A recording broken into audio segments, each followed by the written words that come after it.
O Persona em Foco de hoje vai homenagear uma das maiores estrelas do teatro brasileiro. Uma diva, né, Anali? Realmente. Ela nasceu em agosto de 1922. Mas aos 15 anos ela já estreava no cinema. Depois vieram os palcos e foi principalmente aí que ela exerceu plenamente o seu talento e o seu fascínio. Durante mais de 60 anos, sua presença iluminou o teatro, o cinema e a televisão de todo o Brasil. No Persona em Foco de hoje... Tônia Carreiro!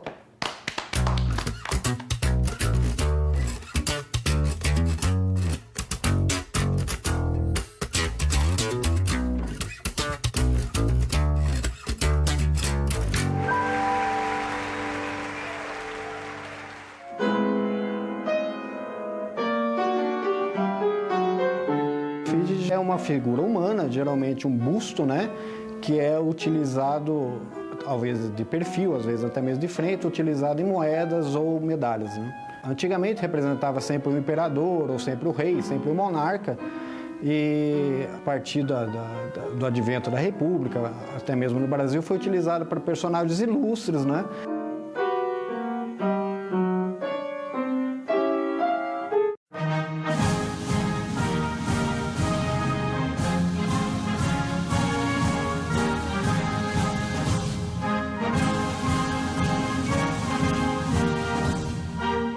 Mariane é a representatividade da República, né? A figura da Mariane surgiu com a Revolução Francesa, em 1789, mas ela realmente foi a primeira vez que ela foi retratada, foi em 1830, no quadro de Eugênio de Lacroix.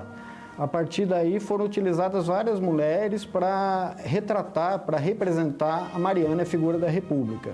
Na França é famosa a inspiração de Catherine Deneuve, uma atriz belíssima, né? E até mesmo Brigitte Bardot. A figura da Mariane já foi utilizada como efígie em vários países, várias repúblicas, né? E talvez uma das mais famosas seja a Estátua da Liberdade, em Nova York, que é Mariane, a figura da República.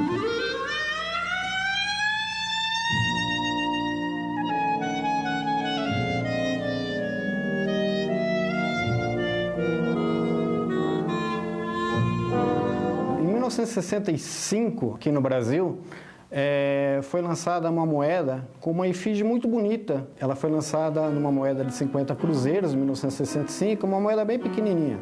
Era uma figura feminina belíssima. Eu, particularmente, considero essa a efígie mais bonita de todos os tempos em todo o mundo. A inspiração para essa moeda, para essa efígie, que foi criada pelo mestre gravador da Casa da Moeda, Benedito de Araújo Ribeiro, a musa inspiradora dele, sempre, no começo, não veio à tona. Ninguém sabia quem era aquela mulher linda, né? E logo depois foi se associando àquela efígie à figura da atriz Tônia Carreiro. E eu acredito que no Brasil, nos anos 50, não existisse pessoa mais linda do que Tônia Carreiro, né? A partir daí existia uma série completa. Todo o dinheiro, as moedas que circularam no Brasil de 67 até 78 tinham Tônia Carreiro estampada, né? São 50 moedas diferentes, né? Cada uma com o seu valor e com o seu ano. Então a gente pode contar como 50 moedas diferentes, todas com a mesma efígie de Tônia Carreiro. Nos anos 90, nos anos 2000, alguns jornalistas confirmaram com Tônia Carreiro se era ela mesma, a musa inspiradora de Benedito Ribeiro, e ela confirmou que era ela sim. Ela se sentiu envaidecida pela homenagem que foi feita a ela, né? E que ela estava presente nos bolsos de todos os brasileiros, né?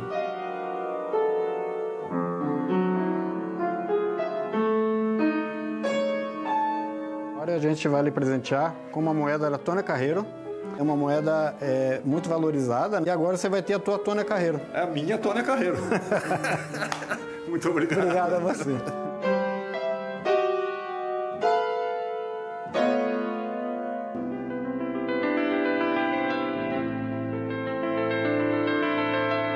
Eu sou de 23 de agosto de 1922. Meu pai era general do Exército, morreu general do Exército. Quando eu nasci, ele era capitão. Ele se chamava Hermenegildo Porto Carreiro. Eu sou suburbana de nascimento, mas nessa época o subúrbio era o Rio de Janeiro bem tranquilo. Ninguém da minha família foi rico, mas tivemos sempre o ideal da vida, que eu acho que é o ideal. Não faltar nada, não sonhar com coisas impossíveis. Morávamos na Fortaleza de São João, moramos em Piquete, São Paulo, ele era transferido. Depois, ele preferiu entrar para se reformar e entrar só para o magistério. Foi um grande professor. Ela era a única filha, tinha dois irmãos severíssimos, o pai severíssimo, e ela era a mais que virou um pouquinho a mesa ali naquela família, né? O pai tinha orgulho de passear com ela pela Avenida Ribão, que ela era linda. Depois eu sei até onde ela brilhava. Com 14 anos, ela ia ali com o pai no Lago da Carioca. Eu me lembro quando eu morava em Santa Teresa, que no Lago da Carioca a gente descia as meninas da Assunção para ver os meninos do São Bento. Os meninos do São Bento saíam, né? E ela descia lá e os meninos do São Bento corriam todo mundo em cima dela com 14 anos. Todo mundo era apaixonado por ela. Ela nasceu com todo mundo em volta apaixonado. A mãe, o pai, os avós, os tios. A mãe não queria que ela se aproximasse de teatro. Isso não é coisa para você. Mãe é Zilda Porto Carreiro, muito convencional, muito estrita, muito rigorosa nos seus hábitos. Dizia, mulher separada na minha casa não entra. Coitada. Me casei 3 vezes. Olha, basta dizer que aos 7 anos eu pedi à minha mãe, eu queria estudar balé, eu adorava dança. Ela falou, Deus me livre, essa menina vai acabar num palco. Minha mãe sabia que eu acabaria num palco. Foi contra minha carreira até ela morrer. No entanto, depois que morreu, eu descobri debaixo da cama dela uma porção de álbuns, recortes meus, de todo o meu sucesso, de todas as coisas. Esse militarismo, acho que foi muito bom para ela, porque criou uma disciplina. Ela era uma mulher disciplinada no trabalho. Eu tive um pai militar e professor, duplamente inteligente. Era um intelectual, meu pai. E levava em casa Procópio Ferreira, Jaime Costa, e eu aprendi desde cedo a ir com ele pela mão, amar o teatro. Ele mesmo tinha uma belíssima voz. Ele lia poesia para mim com uma voz compassada, tão bonita. Lia Olavo Bilac.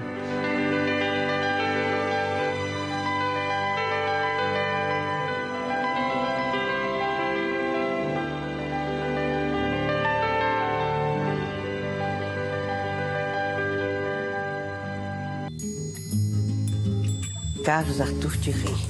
Ele fez nome em televisão, como fez nome em desenho, em pintura, escrevia, dirigiu cinema na Veracruz, Luz Apagada, que é um bom filme, e dirigiu programas de televisão, inclusive comigo. Era um artista desesperado, um homem interessantíssimo, talvez a pessoa mais interessante com quem eu convivi. Quando eu o conheci, ele tinha 19 anos, 5 anos mais do que eu. Eu me casei com 17 anos. Por uma questão de independência, querer sair, ter a minha vida pessoal, e em casa era impossível.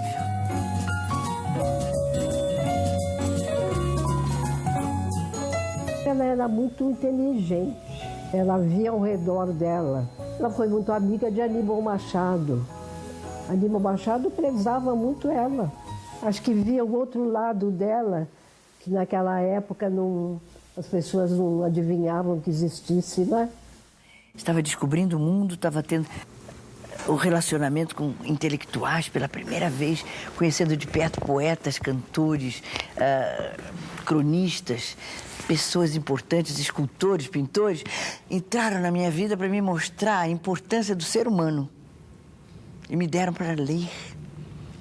Primeira vez que eu li Lorca, Fernando Pessoa, que tomei conhecimento de Oscar Wilde, do Pirandello, o que havia de civilização no mundo no fim dos anos 40, começo dos 50.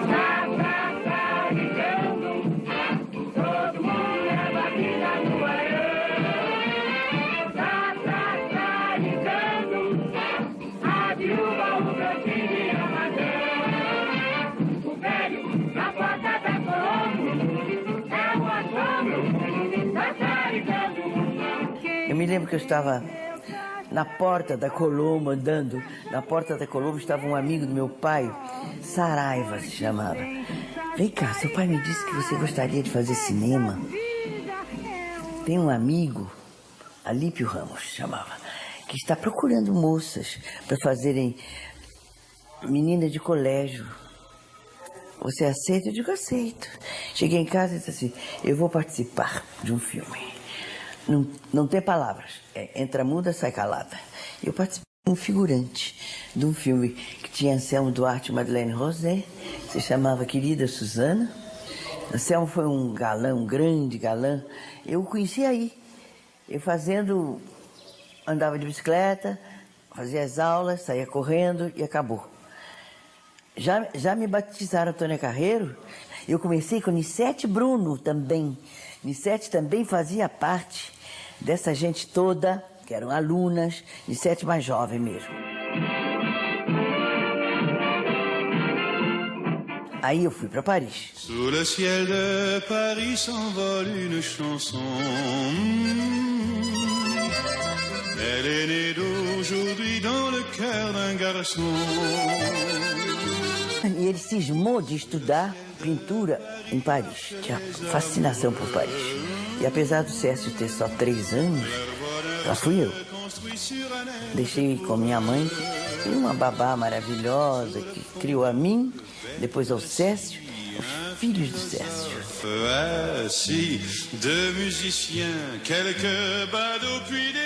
Lá estou eu, em Paris, sozinho. Ele foi estudar com o Fernand Léger, pintura. Aí eu descubro um curso de teatro e me meti nele, né? Onde eu aprendi muita coisa, inclusive uma humildade enorme. 2 anos depois do fim da guerra, a França, ela, uma ipanemense, ela não entendeu muito o que estava se passando lá, aquele sofrimento daquela gente. Ela, com toda a alegria dela, naquele Paris sofrido. Foi dificílimo acompanhá-lo, porque era o pós-guerra. Eram meninos muito sofridos. Eu tinha sapato, eu emprestava o sapato. Vocês tinham que ir a algum lugar. Porque eles tinham sapatos feitos de pano, corda na sola. Então, era uma mocidade que representava o que tinham passado. Olha, eu me lembro dos exercícios. Eles se levantavam com uma faca na mão, de uma necessidade de drama, de tragédia, de horror de guerra. Porque foi uma guerra muito penosa. O que o francês passou nessa guerra foi uma coisa lamentável. E eu me lembro que ele me mandava assim, anda na neve. Eu nunca tinha visto neve. Então eu andava na areia, do jeito que eu sabia, né? Meio rebolando, era uma gargalhada só. Agora você está sendo perseguida. A perseguição que eu conseguia era alguém me perseguindo na rua. Era uma cantada, né? Uma paquera. Aí era outra gargalhada, porque a perseguição para eles era política. Mas teve um professor que sentou na escada comigo e disse assim, Maria, eles me chamavam de Maria, você vai ser uma grande dama da sociedade, você tem uma beleza excepcional, mas você não é atriz. Eu olhei para ele assim, ou ele está dizendo uma burrice, ou eu que sou burra. O tempo vai dizer. Eu tinha uma confiança em mim muito grande, graças a Deus, sempre tive. Rumando para o alto, rumando, querendo acertar. Trabalhando só com pessoas competentes, me cercando sempre de pessoas melhores do que eu. Paris jusqu'au soir vont chanter l'hymne d'un peuple épris de sa vieille cité. Eu me lembro que certa vez Rubem Braga contou a história de um encontro com você, Tônia, um encontro cercado de um grande encantamento. O encontro realmente foi assim tão inocente e tão poético quanto pretendia o Rubem Braga. Pode ser que tenha havido uma magia para ele, Para mim, ele me deu um livro. Ele tinha sido expedicionário como redator da guerra. E era uma coisa muito bonita. E ele já vinha com a aura de amigos como Vinícius, como Aníbal, amigos aqui já falaram de Cavalcante. Então, quando ele veio, meu Deus, que papo fascinante. E Rubem era dotado de olhos verdes e cabelos muito bonitos. O resto dele não é lá grande coisa, não. Mas ele era um homem tão bonito por dentro, que eu diria que o meu fascínio pelo Rubem não durou meia hora. Durou a vida inteira, mas um fascínio maior demorou 6 meses. Durante 6 meses eu sentia que havia um lirismo, um envolvimento. Juntos nós vimos exposições lindas, nós fomos ao cinema. Enfim, é uma velha amizade que dura desde 1944. Ele é o sabiá, ele canta mais doce. E quando nós saímos, era a lua.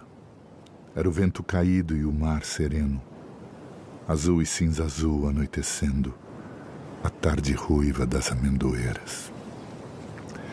E respiramos, livres das ardências do sol, que nos levara à sombra cauta, tangidos pelo canto das cigarras, dentro e fora de nós exasperadas.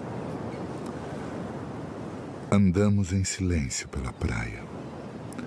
Nos corpos leves e lavados ia o sentimento do prazer cumprido. Se mágoa me ficou na despedida, não fez mal que ficasse, nem doesse. Era bem doce, perto das antigas.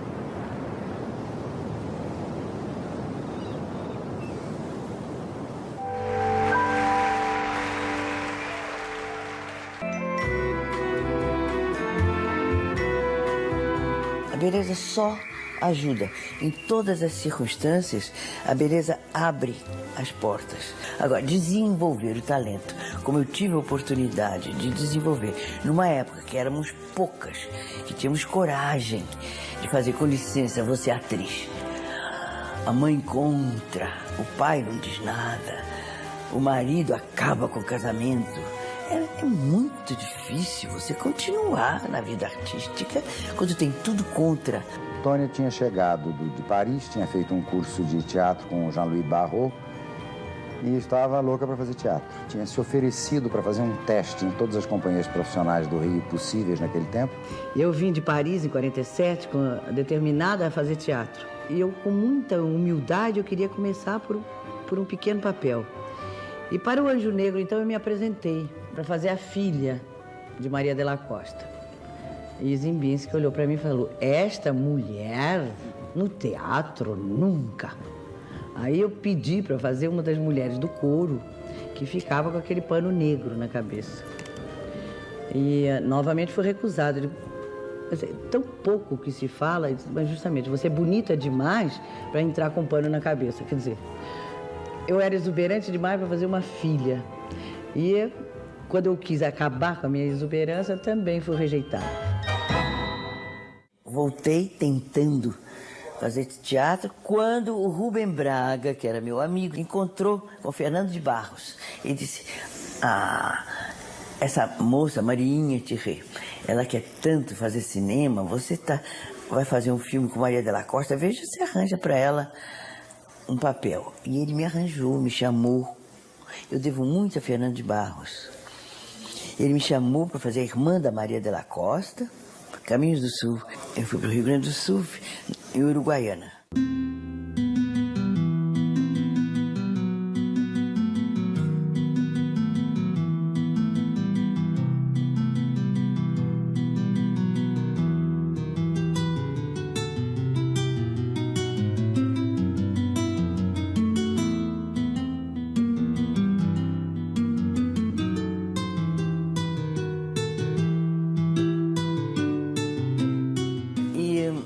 O produtor, Mário Del Rio, era um espanhol que veio para cá. O produtor gostou de mim e me fez estrela do outro filme a seguir, onde eu era protagonista.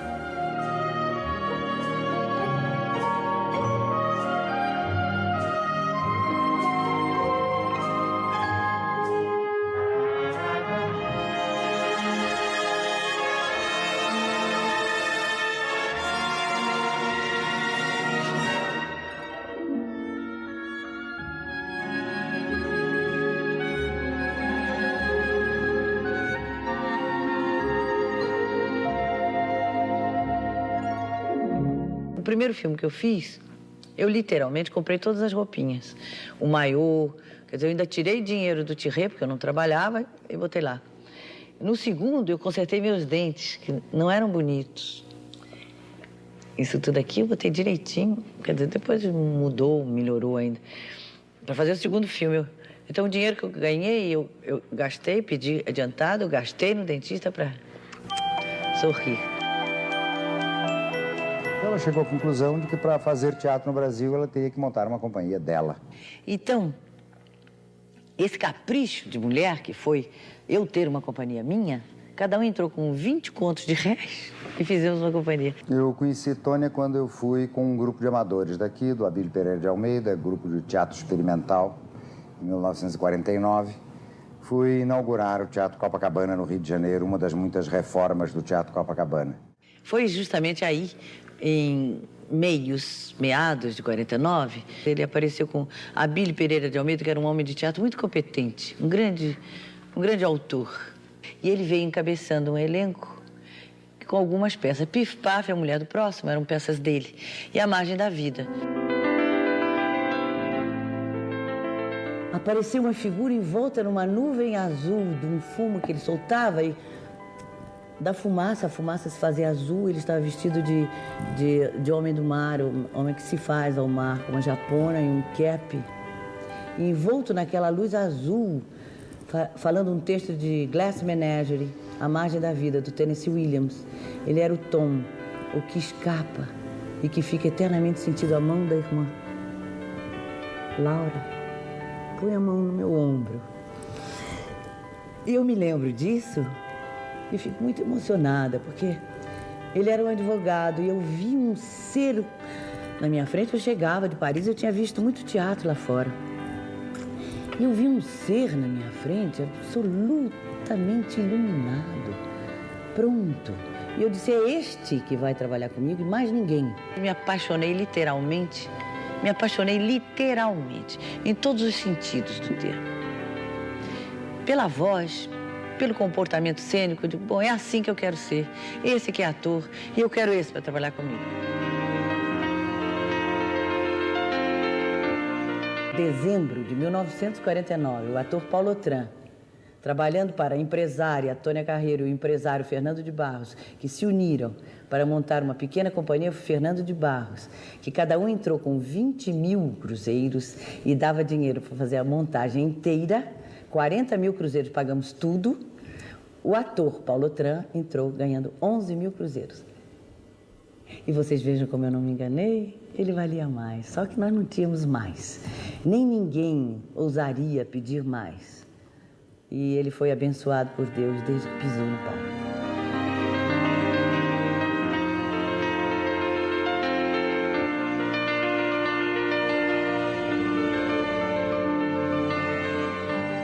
Eu conheci a Tônia trabalhando junto com ela. Não tínhamos amizade antes nenhuma, né? Quando o Armando Couto veio falar comigo, ele disse, quem é que está na temporada? Essa é a Tônia, Eu digo, tá bom. Então eu comecei a ensaiar, né? Deus dormiu lá em casa. Era eu, Tônia, Paulo, o Armando.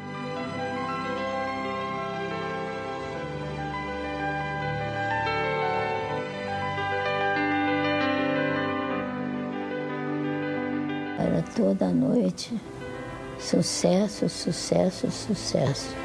E ela se dedicava mesmo. inteiramente. Sabe, talento ninguém dá, ou tem ou não tem. E ela teve talento. Então eu acho que isso é uma glória para ela.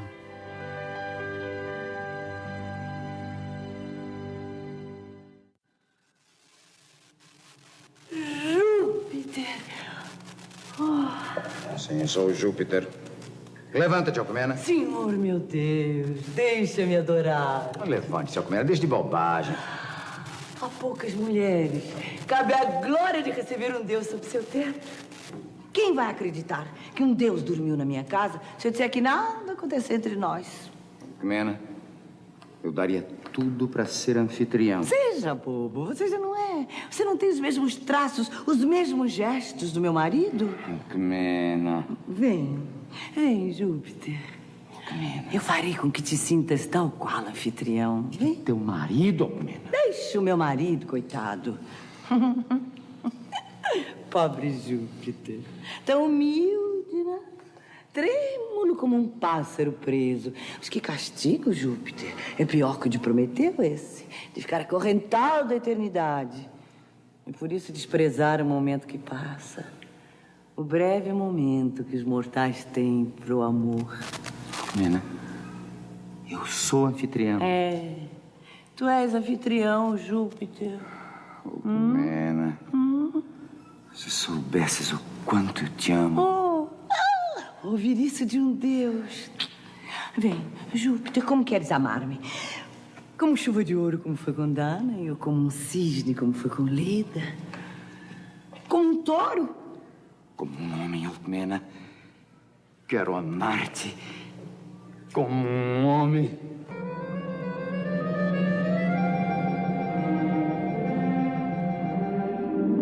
Eu não fazia a menor ideia do que era uma atividade de empresária. Era difícil administrar mesmo e havia despesas, mas eu nunca cobrei nenhum tostão, nem sabia que podia cobrar. Era tal a minha satisfação de poder estar fazendo teatro e eu me sentia tão amadora.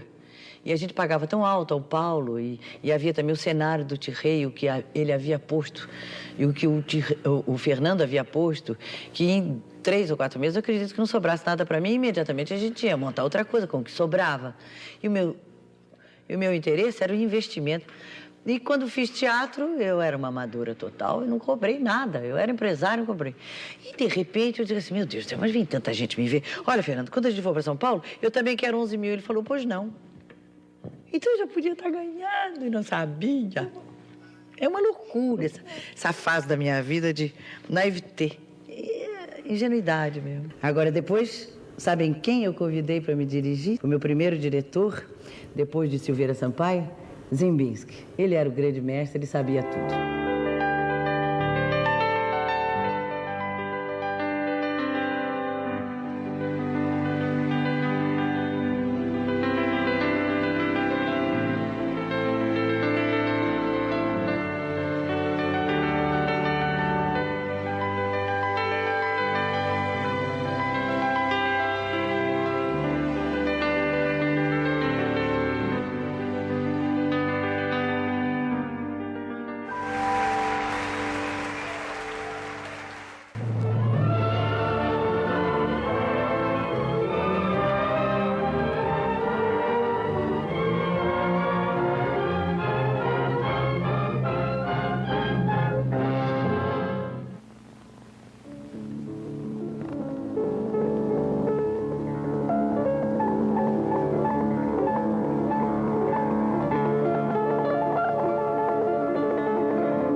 Em 1948, eu tomei conhecimento da Vera Cruz, que se fazia em São Paulo uma tentativa de cinema. Eu estreiei teatro em dezembro de 49 e em 50 fomos para São Paulo.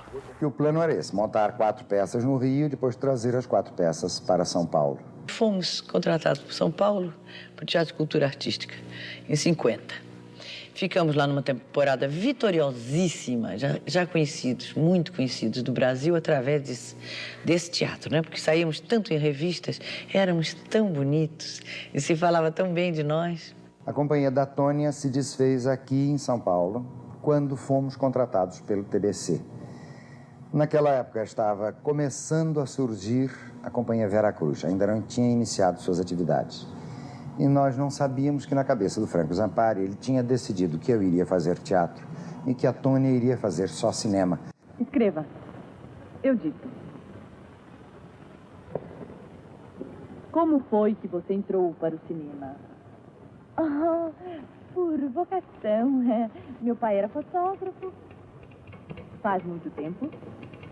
Oh, não sou tão velha assim. Queria trabalhar em cinema. Eu achava que eu tinha nascido para ser atriz de cinema.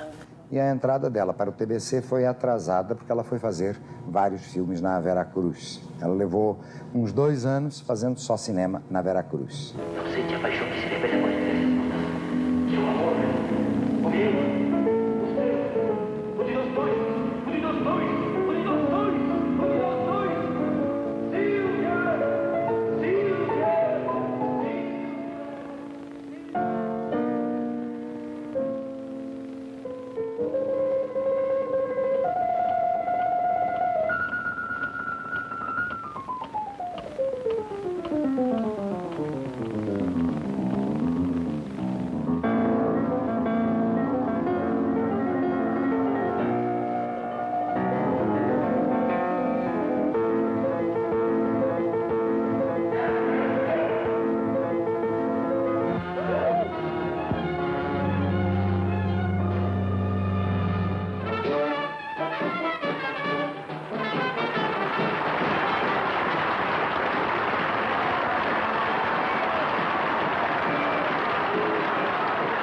O melhor filme que eu fiz na Veracruz, o melhor ainda é Tico Tico no Fubá. É o mais coerente, mais caprichado.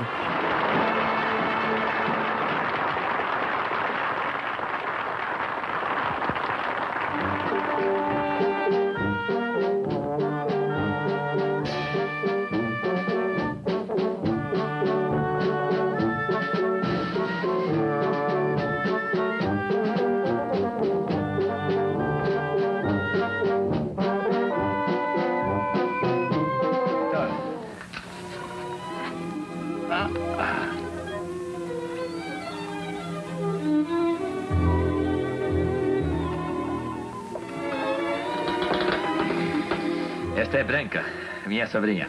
E este senhor aqui é músico e compositor. Eu vou deixar vocês um instantinho sozinhos. Ô, Bruno, vamos ver esse negócio de ligação de água. O senhor é mesmo compositora? Que bom. Quero dizer, é a primeira vez que eu conheço um pessoalmente. Tem muitas músicas? Eu gostaria muito de ouvir. Cuidado! Então, eu fui para Veracruz e fiquei Para mim é fácil correr o mundo. 51, 52, 53. Outra coisa. Só fazendo cinema em São Paulo. Eu tinha feito só, De outra raça. em menos de um ano, teatro. Você tem medo E fiz de ser 3 atriz? filmes. O que E fiquei você até 54 proibida de participar do TBC. E só para fazer cinema. E convencida que seria uma atriz de cinema. Eu e Anselmo Duarte, nós escolhíamos aquele terreno para fazer minha piscina ali, não sei o quê. Nós achávamos que aquilo era Los Angeles.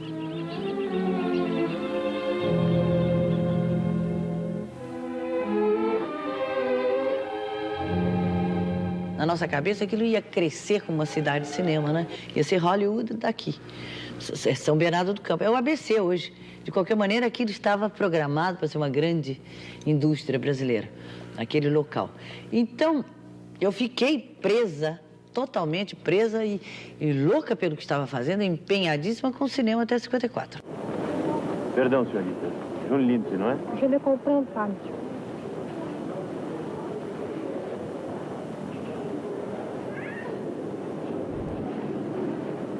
Let's go. Vamos. Tem horror de fotógrafos e jornalistas. A senhorita. June Lindsay.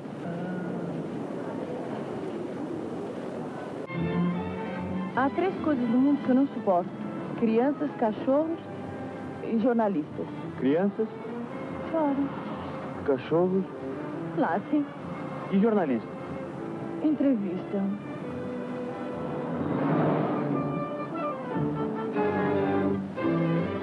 Queria ser uma criança, Pra quê? Pra me dar trabalho? para poder chorar. É preferível latir. Mas eu não posso, Por que não pode? porque eu sou jornalista. Bem que eu desconfiei. Escapamos depressa demais dos seus colegas. Solidariedade de classe. Mas você é jornalista profissional? Isso agora depende da senhora, porque se eu não levar daqui a 2 horas a reportagem pronta, eles me despedem. Então eu fiquei na Veracruz, nem pensava mais no teatro. Se bem que todos os ensaios que eu podia assistir de teatro, eu ia ver Cacilda Becker ensaiando, vendo como é que era uma grande atriz, que eu queria ser. Adolfo Celli tinha um caso com Cacilda Becker, e eu me apaixonei por ele por mim. Ele deixou a Cacilda por mim. Eu logo fiquei fascinada com ele. Mas eu sabia o relacionamento dele com Cacilda Becker, que era praticamente a dona do TBC. Foi um trabalho longo de conquista. Eu era muito bonita. E ele várias vezes me dizia: eu não posso ficar com você, porque eu tenho uma responsabilidade com Cacilda. Eu digo: claro, não pode. E foi pouco a pouco, até que ele sucumbiu. Não tinha mais jeito. Você gosta de mim? Se você soubesse quanto, eu nem sei.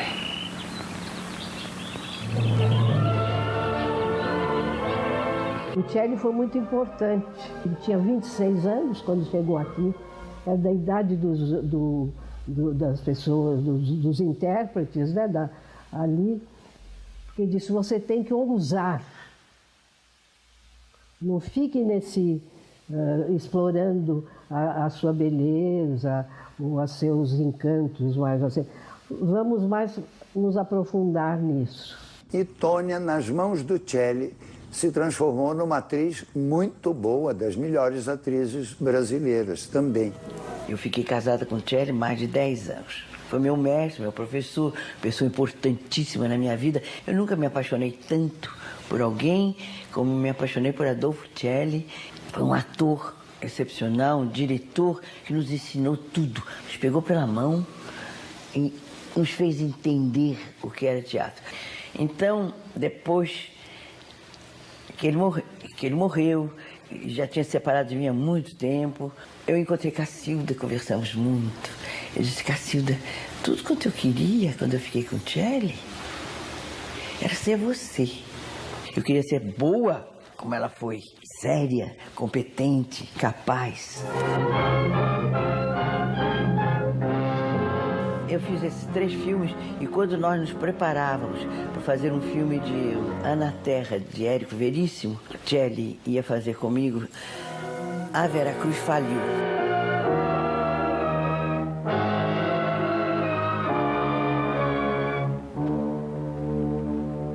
Aí, por causa do Celli, porque a Veracruz faliu, o meu sonho não acabou, então eu entrei para o TBC.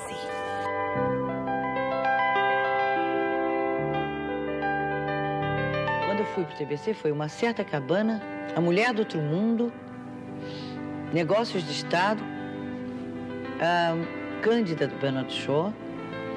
Depois pulei para o Rio, fiz Santa Marta Fabril, O Profundo Mar Azul e saí do TBC. Fiz 6 peças no TBC.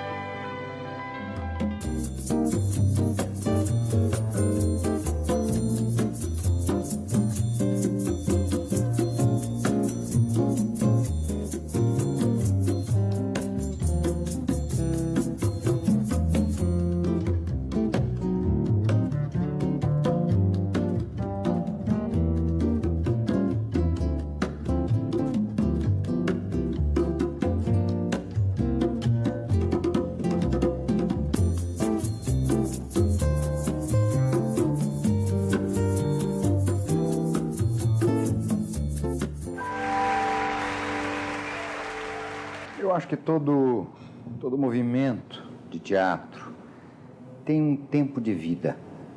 As pessoas se unem ou em torno de um homem, de uma pessoa, de uma ideia, se apaixonam por aquilo e esse movimento então resulta bem ou mal. O TBC resultou muito bem, mas tinha chegado o momento em que o TBC começou a explodir. E durante o ano de 55, Tônia, Celli e eu resolvemos montar a nossa companhia. Paulo logo disse assim, vou com vocês. Margarida Reis disse assim, vou com vocês.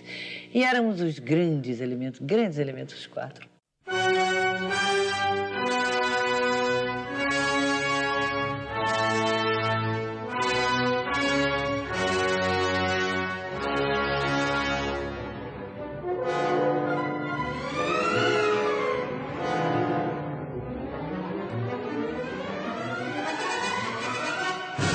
Começamos fazendo dois clássicos. Fizemos Otelo, do Shakespeare, e fizemos A Viúva Astuciosa de Goldoni. Coisa de um certo requintes, de uma certa preparação. Há muito tempo não se fazia coisa desse gênero no Brasil.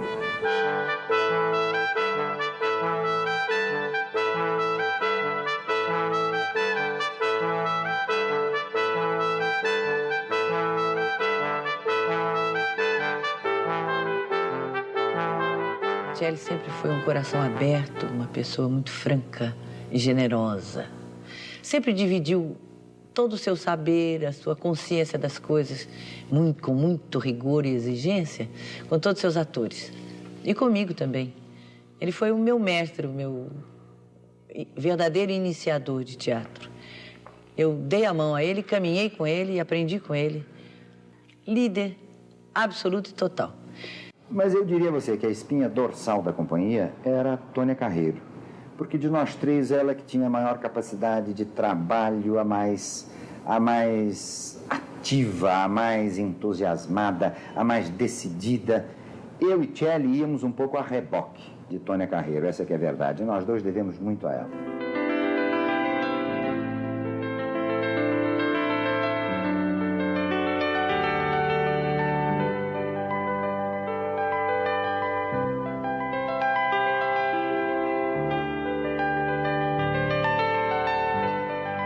Primeira vez que fui mesmo falar com ela, que Alfredo Mesquita nos levou ao Rio, nós fomos ver esse Natal na praça. Aí Alfredo nos levou no camarim. Até achei engraçado que eu olhei aquela moça, ela estava de cigana assim, né? Parecia cigana, mas não era Nossa Senhora. Era o Natal entre os ciganos.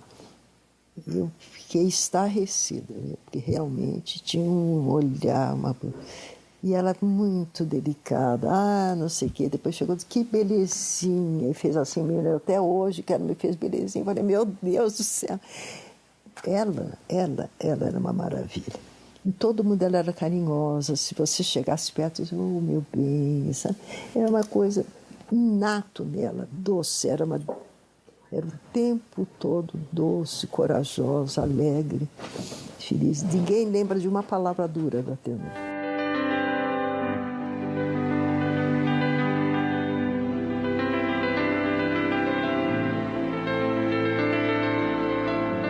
Ela fez os 6 personagens à procura do autor e ela repetiu um pouquinho o repertório da Cacilda, né?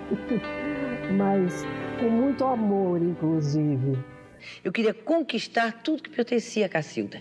O teatro, o modo dela ser. Eu nunca imitei a Cacilda. Ela tinha uma respiração ruim, eu tinha grande orgulho de dizer, eu respiro melhor que ela. Não adiantava nada, porque o que ela tinha mesmo, um talento. Os diretores tinham fascínio por ela, fascinação, todo mundo, todos nós. Quantas coisas do repertório dela eu copiei, eu imitei. E quanto poucas coisas eu consegui um dia ou outro fazer melhor do que ela. Tantos anos depois, tendo visto o que ela fazia, era muito difícil suplantar. E tinha graves mesquinharias de vingança, eu sofri muito com isso. Ela me execrou, porque eu fiquei com Adolfo Celli. Ela me abominou, ela me torpedeou com toda a razão da mulher e com pouca razão da profissional, grande profissional que ela era, porque ela era uma profissional da maior competência. Ela realmente me bombardeou sem pudor. o que era muito bonito, era muito apaixonante. Ela rasgar o coração e dizer assim, eu amo esse homem, essa mulher me roubou esse homem, eu vou maltratar. E todo mundo sabe por quê? E todo mundo adotava o partido da Cacilda, não o meu, de jeito algum. E, no entanto, foi a grande paixão da minha vida, foi Adolfo Celli. E o nosso caso, o caso dela com Adolfo Celli durou de 8 a 10 meses. E o meu caso com Adolfo Celli durou 11 anos, então era para valer. Nós nos amamos de verdade. Eles tiveram entusiasmo através do teatro. A Cacilda foi amar de verdade o Valmor. Elas depois se reencontraram ali naquele problema de censura, todo mundo na escada do Teatro Municipal do Rio. Senhor ministro, a todas as nossas reivindicações, estamos gloriosos, sentados aqui nessa escadaria, e nós estaremos aguardando ansiosamente as medidas que o senhor ministro Gami Silva prometeu tomar. E a própria Cacilda diz que daquelas discussões sobre censura, sobre governo, sobre ditadura, a Cacilda estava falando com alguém e ela ouviu uma voz. Quem é que vai me apresentar esta senhora? Então aí ficamos amigas. Claro, porque quando ela descobriu o que era o amor e sabia que não tinha amado o Celli, que era o lugar dela no teatro, que ela sentiu tremer, ela percebeu tudo isso e tivemos grande conversa sobre isso.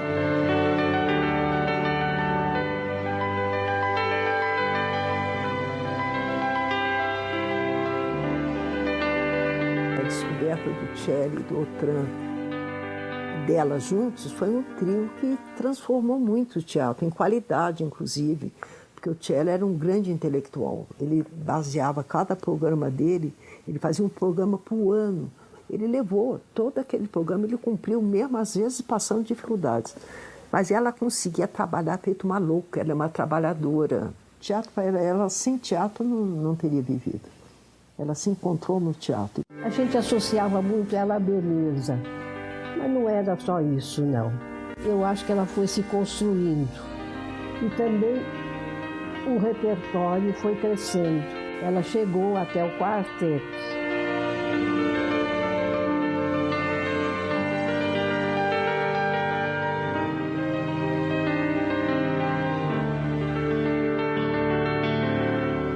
Chegou a Quem Tem Medo de Virginia Woolf, que ela fez muito bem. Isso aí é um velho ritual, tão velho quanto o ato.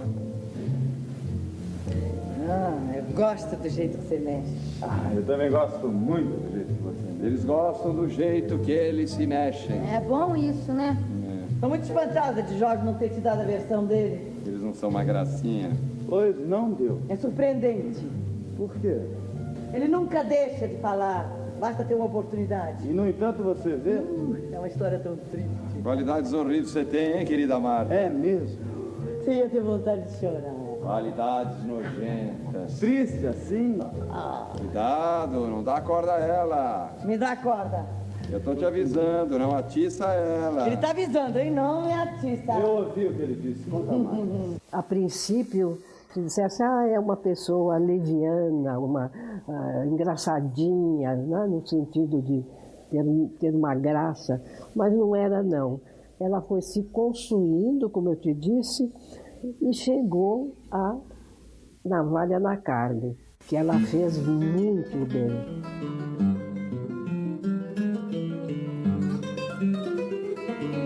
Que estava proibidíssimo, censurado. Realmente, para fazer, ela teve que... palavras dela, que ela foi ao ministro Gama, né? Ela ia lá toda e pedia liberação. E ele dizia, não dou a liberação. Pedia a liberação, não dou a liberação. Um ato de coragem. Foi uma virada que ela deu, né? Não foi permitido a representação. Ela disse, vamos fazer lá em Santa Teresa, na minha casa. E foi um sucesso tão grande que parece que ela repetiu. O Filho se cansou de tantas vezes que ela pediu, ele deu a liberação e não só. Ele falou, a senhora vai ter vergonha dos seus amigos quando eles virem esses palavrões que a senhora vai ter que dizer em cena.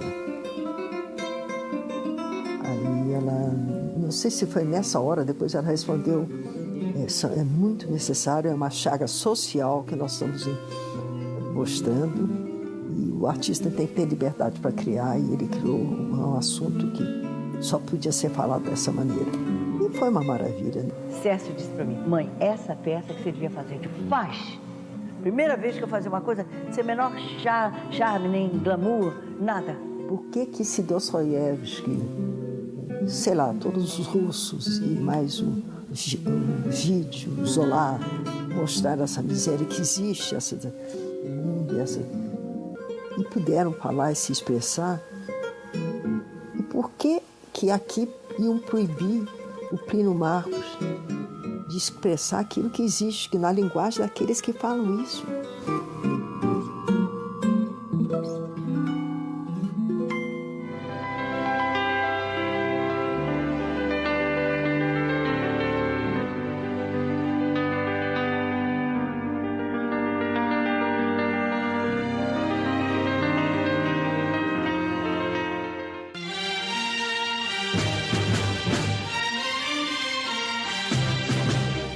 Apareceu Vicente Cesso, com Sérgio Brito, me convidando para fazer uma novela. Eu digo, não, eu já fui convidada para novela, eu não quero, não.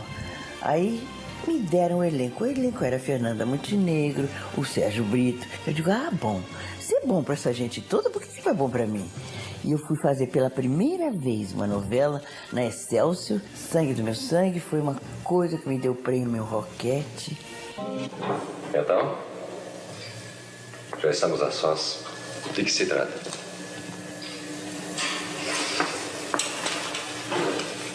Eu vou ser objetiva. Eu quero que você solte Lúcio Rezende.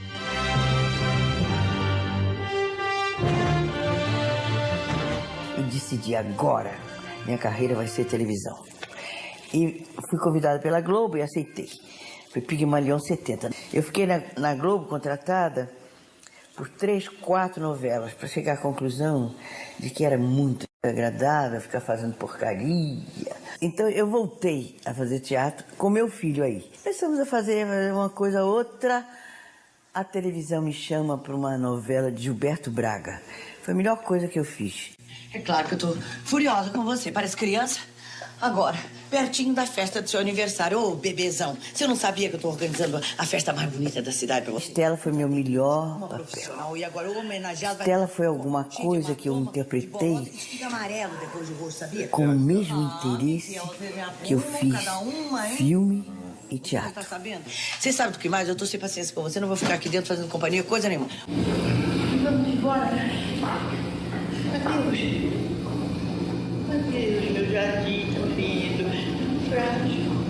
Em 2001, o Elcio Nogueira Seixas e o Renato Borg, meus amigos maravilhosos, me convidaram para fazer o Jardim das Cerejeiras com ela. E aí, ali, nasceu uma relação mais bacana de teatro. Um personagem difícil, a Lhuba, né?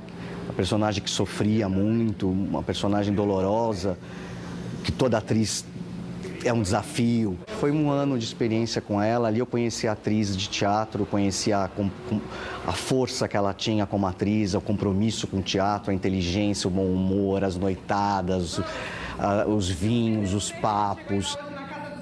E depois, em 2005, teve uma experiência muito diferente, mas tão forte como o Jardim das Cerejeiras, no sentido teatral, que foi um reencontro dela com Fauzi Arap. Né? Eles tinham feito a Navalha na Carne. 30 anos depois, ela quis fazer a peça do Fauzi Chega de História, que era uma peça política, anárquica, de uma professora aposentada que ganhava os seus parcos R$400 de aposentadoria por mês para se sustentar. Então, essa professora de História começava a acabar com o Brasil no primeiro parágrafo da peça. Ela já acabava com o Brasil, acabava com a colonização brasileira, acabava com o jeito que a política brasileira sempre foi conduzida. Foi uma loucura, cara. Uma batalha dela para fazer esse texto, uma batalha para fazer bem. E uma das características que eu via muito na Antônia como atriz era a simplicidade. Ela queria buscar o simples, o objetivo. Ela queria buscar o mais sincero, num trabalho de construção, para chegar nessa simplicidade, nessa professora aposentada que usava uma touca na cabeça, que estava se despojando da beleza, Então foi um trabalho para ela que eu, digamos assim, de desconstrução. Teve uma senhora que me disse assim, ai, eu gosto tanto de assistir você, tão sofisticada. Agora acabou a sofisticação. E o coroamento desse trabalho foi os céus. Quando a gente chegou nos céus, ela e o texto do Fauzi deram todo o recado que ela queria dar. Aí foi catártico. E ali a peça aconteceu, porque as pessoas falavam durante, gritavam, aplaudiam em cena aberta, se identificavam, falavam, é assim mesmo, tá certa, não paga, na minha casa também é assim. Aí ela me falou, que eu acho que foi a coisa mais legal de lembrar, que foi a experiência teatral mais importante da vida dela.